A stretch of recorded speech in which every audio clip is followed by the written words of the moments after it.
ದೇಶದಾದ್ಯಂತ 73ನೇ ಗಣರಾಜ್ಯೋತ್ಸವದ ಸಡಗರ ಸಂಭ್ರಮ ಕಳೆಗಟ್ಟಿದೆ. ರಾಷ್ಟ್ರ ರಾಜಧಾನಿ ನವದೆಹಲಿಯಲ್ಲಿ ಇನ್ನೇನು ಪರೇಡ್ಗೆ ಬೇಕಾದಂತಹ ಎಲ್ಲ ಸಿದ್ಧತೆಯೂ ಕೂಡ ನಡೀತಾ ಇದೆ.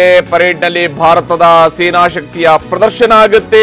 ವಾಯುಪಡೆಯ 75 ವಿಮಾನಗಳಿಂದ ಇವತ್ತು ವೈಮಾನಿಕ ಫ್ಲೈ ಪಾಸ್ಟ್ ನಡೆಯುವಂತದ್ದು. 15 ರಚನೆಗಳಲ್ಲಿ ಫ್ಲೈ ಪಾಸ್ಟ್ ಅನ್ನ ಮಾಡ್ತಾರೆ. ಯುದ್ಧದಲ್ಲಿ ಭಾಗಿಯಾಗಿದ್ದ ವಿಮಾನಗಳ ಮೆರವಣಿಗೆಯನ್ನು ಕೂಡ ನಡೆಸಲಾಗುತ್ತೆ. ಭಾರತದ ಸೈನ್ಯದ ಶಸ್ತ್ರಾಸ್ತ್ರಗಳ ಮೆರವಣಿಗೆ ನಡೆಯುತ್ತೆ.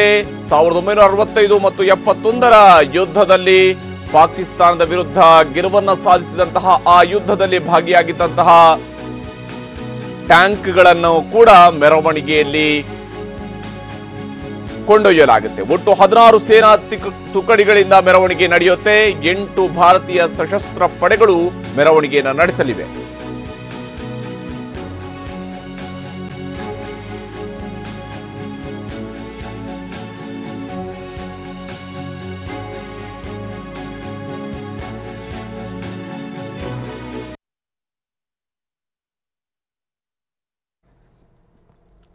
ಗಣರಾಜ್ಯೋತ್ಸವದ ಹಂತಕ್ಕೆ ಬೇಕಾದಂತಹ ಸಿದ್ಧತೆ ಈಗ ರಾಜ್ಪಥ್ನಲ್ಲಿ ನಡೀತಾ ಇರುವಂಥದ್ದು.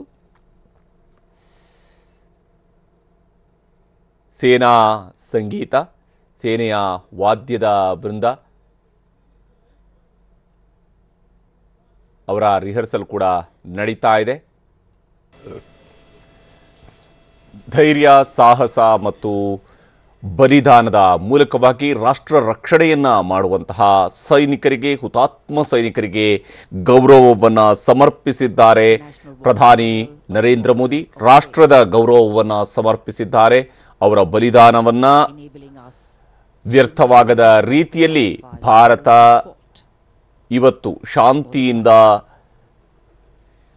ಸಾರ್ವಭೌಮ ರಾಷ್ಟ್ರವಾಗಿ ಮೆರೆಯೋದಿಕ್ಕೆ ಕಾರಣ ಆಗಿರುವಂಥದ್ದು ಸೈನಿಕರ ಈ ಒಂದು ವೀರತೆ, ಅವರ ಶೌರ್ಯ, ಅವರ ಬಲಿದಾನವೂ ಕೂಡ.